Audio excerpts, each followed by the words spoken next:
Ассаляму алейкум, менің атым Севилия Белтаровая.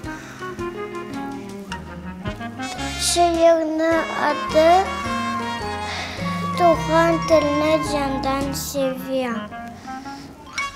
Туған тілні жандан севе, бір инсан баласы.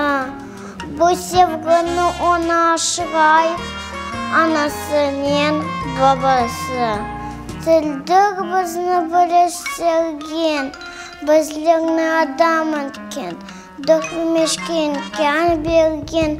Жоқ, бір şey тілге еткен, дүния мағы файда бермес.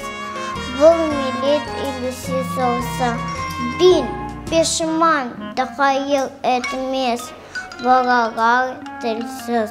Етерінді келді вақыт, Эхмалықта қачайық. Хақымызны харыты, яшы, китапларыны ачайық. Өз тіліні білсін әркес, мақсадына илешін.